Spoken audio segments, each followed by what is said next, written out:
Hi, இன்னைக்கு நம்ம வீடியோவில் கொள்ளு பருப்பு வச்சு துவையல் எப்படி செய்கிறதுன்னு பார்க்கலாம். இன்னைக்கு இதுக்கு நான் 1 கப் அளவு கொள்ளு பருப்பை நல்லா வறுத்து எடுத்துக்கிறேன். நல்லா வாசனை வர வரையும் வறுத்துக்கோங்க, தீஞ்சிடாமல் பார்த்துக்கோங்க. இதுக்கு நான் இன்னைக்கு ஒரு 10-15 சின்ன வெங்காயம் உரித்து எடுத்துக்கிறேன். ஒரு முழு பூண்டையும் உரிச்சுக்கிறேன். 4 தக்காளி இதெல்லாம் ரெடி பண்ணி வச்சுட்டு ஒரு பேனில் 3 டேபிள் ஸ்பூன் ஆயில் சேர்த்து நம்ம உரித்து வச்சுருக்க சின்ன வெங்காயம், பூண்டு இது நல்லா கண்ணாடி மாதிரி ஆனதுக்கு அப்புறமா உங்கள் காரத்துக்கு ஏற்ற மாதிரி நீங்கள் மிளகாய் சேர்த்துக்கோங்க. நறுக்கி வச்சிருக்க தக்காளி நல்லா வெந்து வரதுக்காக இது கூடவே நான் உப்பும் சேர்த்துக்கிறேன்.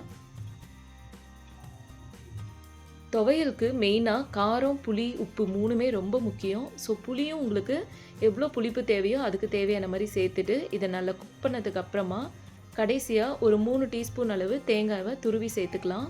இதோட நல்லா சேர்த்து கலந்து விட்டுட்டு அது ஆறட்டும். இப்போது நம்ம வறுத்து வச்சுருக்க கொள்ளை பவுடராக அரைச்சி எடுத்துக்கலாம். இது கூட தேங்காய், தக்காளி, வெங்காயம் இதெல்லாம் சேர்த்து இதையும் நல்லா தண்ணி சேர்த்து அரைச்சிக்கலாம். கூடவே கருவேப்பிலையும் ஒரு கை அளவு சேர்த்துக்கிறேன். அவ்வளோதான், கொள்ளு துவையல் ரெடி ஆயிடுச்சு.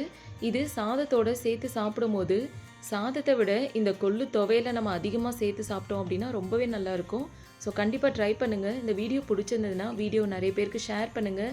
சேனலையும் சப்ஸ்கிரைப் பண்ணி சப்போர்ட் பண்ணுங்கள். இதே மாதிரி இன்னும் அடுத்த வீடியோவில் பார்க்குறேன். பாய்.